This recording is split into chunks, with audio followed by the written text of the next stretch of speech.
370 के बारे में कुछ कन्फ्यूजन और डाउट्स क्रिएट किए जा रहे हैं, और एएनसी का मानना था कि चूंकि इतना तजब्जुब में कॉमन एक आदमी आ रहा है जम्मू में भी और कश्मीर में भी, तो हमें कुछ क्लैरिफिकेशन ज़रूरी समझी कि देनी पड़ेंगी। मैं खुसूसन बात कर रहा हूँ चूँकि अपने हमारे बहुत ही इज़्ज़त गुलाम नबी आज़ाद साहब ने बारामूला में अपनी तकरीर के दौरान कुछ अपने 370 और इसके बारे में बात की। सो मैं इतना ही कहना चाहूँगा बड़े अदब और एहतराम से उनसे कि हम लोगों को मिसलीड नहीं करते हैं सर। हमने कभी 370 पे लोगों को मिसलीड नहीं किया, और हम पार्लियामेंट के सामने खड़े नहीं हैं। हमने गवर्नमेंट से कभी नहीं कहा कि आप हमको 370 वापस दे दीजिए। हमने सीधा सुप्रीम कोर्ट का रुख किया है, जो हमारा एक कॉन्स्टिट्यूशनल राइट है, और उसकी सुनवाई जिस दिन होगी उस दिन सबको पता लग जाएगा कि सच क्या है और गलत क्या है।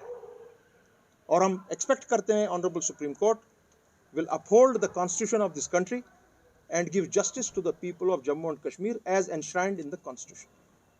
इसके अलावा हम कोई बात नहीं कर रहे हैं। हमने कभी ये नहीं कहा कि हम मोदी साहब से वापस लेंगे, ये हमने कभी ये नहीं कहा कि हम पार्लियामेंट से लेंगे। और हमारे पास ये, जैसे आप कह रहे हैं कि ये कोई नारा आप नहीं देंगे उस चीज के लिए जो चीज आपके हाथ में ना हो। मैं इतना कहूं, इसमें एक बात, 2-3 बातें बहुत ही अहम है नोट करने के लिए। एक ये कि आपको पार्लियामेंट में 2/3 अक्सरियत नहीं चाहिए 370 को वापस लाने के लिए। वो मीनिंगलेस है। जब पब्लिक रिजॉल्व करती है, अहात करती है, तब पार्लियामेंट कोई वैल्यू नहीं रखता। आपने देखा होगा पंजाब के फार्म लॉज गवर्नमेंट ने इजरा कर दिए। उसके बाद क्या हुआ? क्या जब उनने वापस किए, क्या उनने पार्लियामेंट से पूछा? उससे अहम एक और चीज, नागालैंड में फाइनल स्टेजेस पर इस वक्त बातचीत हो रही है नागाज की और गवर्नमेंट ऑफ इंडिया की, और उन्होंने बेसिक शर्त कही है कि हमको अपना कॉन्स्टिट्यूशन दीजिए और अपना फ्लैग दीजिए, उसके अलावा हम कोई बात ही नहीं करेंगे। Are you asking from the parliament? No, you not. So आप ये कैसे कह रहे हैं कि मुझे नंबर्स चाहिए, 350 लोग चाहिए? मुझे बिल्कुल नहीं चाहिए। और एक चीज जिसमें पार्लियामेंट का कोई एक्ट जो कॉन्ट्रडिक्टरी हो and violative of the basic structure of the constitution, it does not need 2/3 majority to resolve it. That is law. You don't require it. हमको नहीं चाहिए नंबर्स। इसलिए मैंने जैसे कहा, numbers are meaningless when 370 will come up. Meaningless. हमारे पास 3 विकल्प हैं, judiciary, executive and the parliament. We have taken the route that is given to me by the constitution of this country and we have gone there.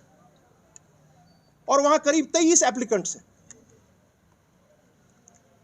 मेरी उनसे बहसती, उनके एक छोटे भाई, उनसे गुजारिश होगी, आजाद साहब please join us in the fight to restore 370 to its original shape, and please stand with the people of Jammu and Kashmir in the parliament with us.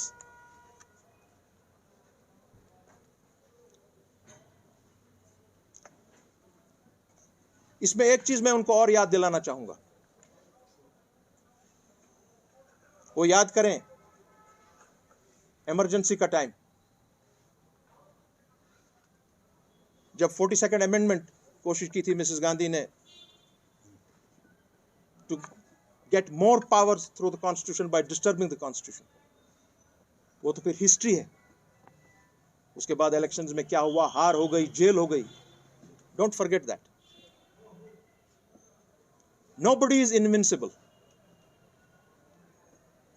और जो आपने नंबर्स की बात कही है वो सही नहीं है. We don't require numbers. We don't require 350 people. It is unconstitutional. और 370 आज भी कॉन्स्टिट्यूशन में उसी तरह दर्ज है जिस तरह 4 अगस्त 2019 को था. मरकजी सरकार ने, प्राइम मिनिस्टर ने, होम मिनिस्टर ने, दे टेम्पर्ड विद द कॉन्स्टिट्यूशन.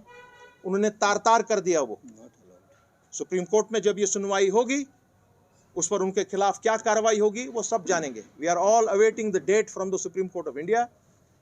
और अनकरीब ही एक हमगीर मुहिम शुरू की जाएगी उसके लिए for early hearing of this case. ये हमारा मानना है और मैं उम्मीद रखता हूं अपने इज़्ज़त आज़ाद साहब से कि वो इन चीज़ों का नोट लेंगे और जो कन्फ्यूजन क्रिएट हुआ है जम्मू कश्मीर में या पूरे मुल्क में वो कन्फ्यूजन सही नहीं है. We don't require the numbers in the parliament for restoration of 370. Thank you.